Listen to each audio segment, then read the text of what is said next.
Boys and girls, here's Dick Tracy.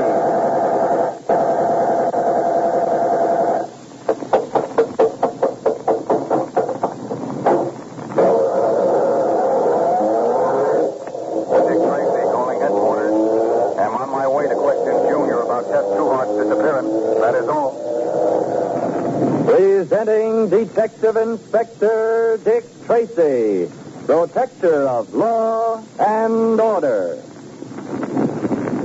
When the theft of a large order of industrial diamonds was discovered, Dick's only clue was an ordinary-looking lapel pin in the shape of two intertwined hearts. When noticing the same design in the tattoo on a dead man's shoulder, Dick soon learned through the Federal Bureau that the theft was the work of Nazi fifth columnists. And Tess Trueheart recognized the lapel pin as the badge of an apparently harmless social club about which she once wrote a feature article. She agreed with Dick that the club was probably a false front for Nazi activities. But when Dick had verified this, he learned that Tess had disappeared. Actually, she's the unwilling guest of the Nazi ringleader, Brinker von Ludwig. But Dick doesn't know that. While he frantically searches for Tess, von Ludwig and his hatchet-faced female assistant, Hedwig, are huddled over a secret shortwave radio. There, Brinker. Is that not our ship? Mine, Hedwig. It's a long wavelength. You should let Dolman do this. He is a radio expert. He's also extremely curious. I can manage. Jawohl. But the less we use this radio, the better. Wait, I think... No, it's just a routine weather report. Suppose something has happened to the ship. Now, what could happen to it, Hedwig? Suppose the Atlantic Patrol has challenged it. Suppose they learn it is not a Swedish merchantman. Why do you always imagine the worst? Because in this way, one is prepared for the worst. But we've already prepared for that. The ship's papers will be in perfect order. Forged, of course, but the Amerikaners will not suspect that. Do not underrate the Americans, Brinker.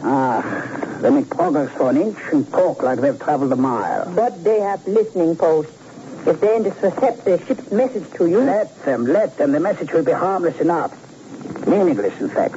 I wish there was some other way of getting those diamonds back to Germany. This is the best way, I tell you.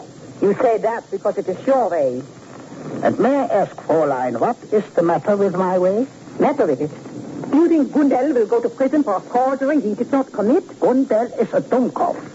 He'll never connect the theft of the diamonds with his membership in our club. You are so sure of everything, aren't you? What about this Dick Tracy? Will he not connect it?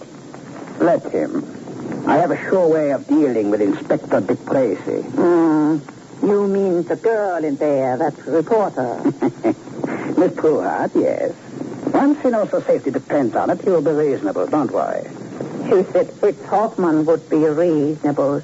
How did I know Fritz would be a greedy pig? Imagine demanding $1,000 merely for acquiring diamonds with that forged receipt. And they threatened me. Imagine. I prefer not to when I remember what happened to Fritz. See that you do remember it. See that the same thing doesn't happen to you, Hedwig. They will never find me floating in the river. You need me too much. And stop questioning my judgment, please. I only question keeping the girl here. What else am I to do with her? You got rid of Fritz Hoffman. You mean to... No, Hedwig. The girl will cause trouble, Brinker. Well, how can she locked up in there? She is clever, and so is her friend Dick Tracy. And so am I. If you were really clever, you would take your chances with her. The river is nearby. No, I tell you. As long as we do her no harm, Tracy's hands will be tied. But suppose someone made a mistake. Suppose something did happen to her. Accidentally, of course. Meaning you? I am not infallible like you. I am apt to make a mistake anytime. Hedwig, if anything happens to Miss Trueheart, I will hold you personally responsible. Oh, I do not mind. I will be responsible. You will be turned over to the American police on a charge of murder. And suppose I should tell them everything. No, you would never do that. You're too good a Nazi. Yes, but I could. The girl is younger than you, prettier than you. You're jealous, Hedwig, eh? See that you give me no cause to be jealous, Brinker. You know that I do. What is all that? Quiet. I think this is our man. How can you make any sense? Listen, Mrs. Hartfield, all right. Get a pencil at this. Right by your hand. Yes. Well, are you sure? Positive. What did they say? Here. Weather heavy. Expect reports early. Rather heavy. But this means nothing, Brinker. You think so, eh? Good. Now I'll reply.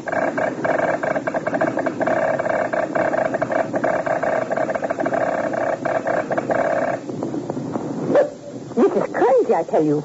All you said was clouds indicated towards you. Patience, patience. You will see.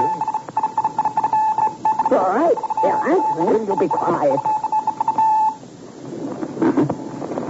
Will head east now. So, put that. Write this down to Edric.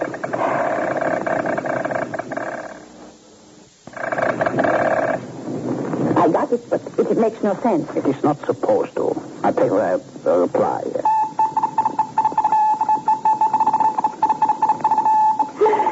I have it, Brinker. Have overlooked west. Yes. Now form over words and we sign off.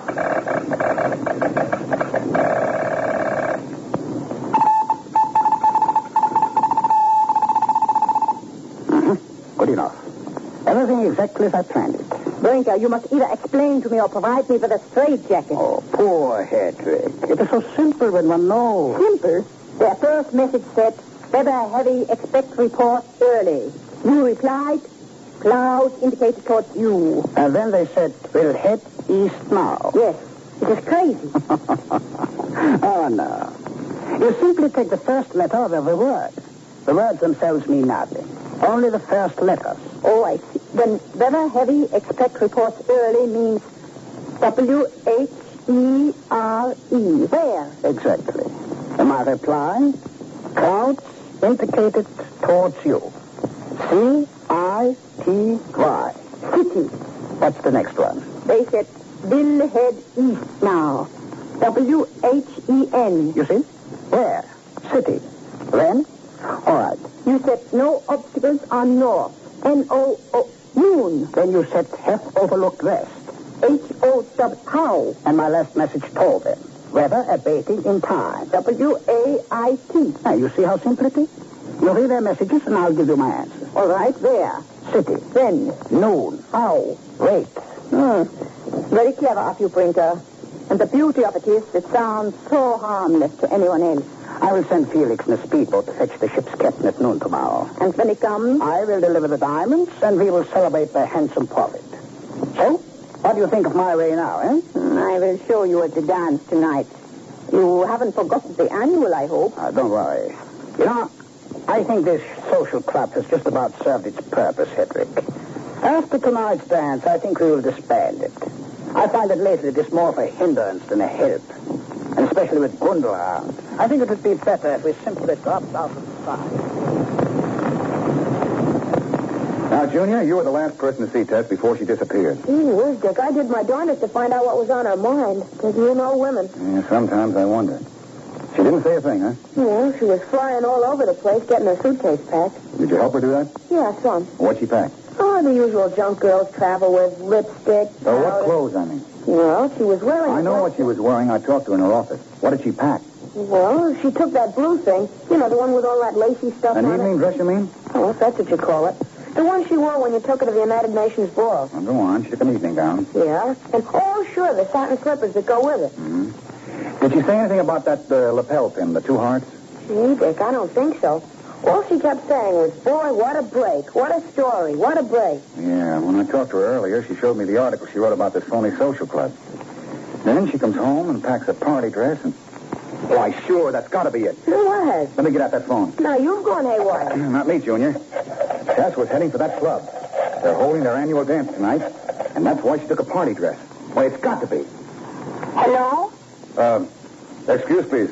About what time is the dance tonight, Fräulein? It will begin at 10 o'clock. Dankeschön. Thank you.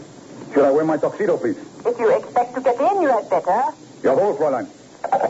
Gee, Dick, I didn't know you could spout German. Don't look now, Junior, but I can. Now, let's see. By the time I get hold of Pat Patton and get home and change into my tuxedo... Gosh, you're going to wear a monkey suit? Well, got to, Junior. And Pat, too? Well, sure.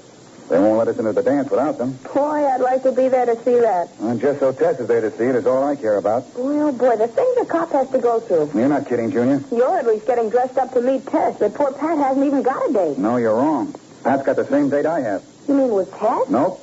The two of us have a very heavy date, Junior, with a killer. Now, hand me that phone again so I can call Pat and break the news to him. I am worried, Brinker. What? Again? Now, what is it? This dance tonight. It's open to the general public. Of course. What of it? The general public might include Dick Tracy. Let him come. If he's looking for Miss Trueheart, he won't find her. But he'll find a great deal more than he is looking for. If he thinks he knows what trouble is now, wait until he crosses my... Detective Inspector Dick Tracy will be back tomorrow, same time, same station, with more exciting adventures. Be sure to listen. This is Don Gardner speaking.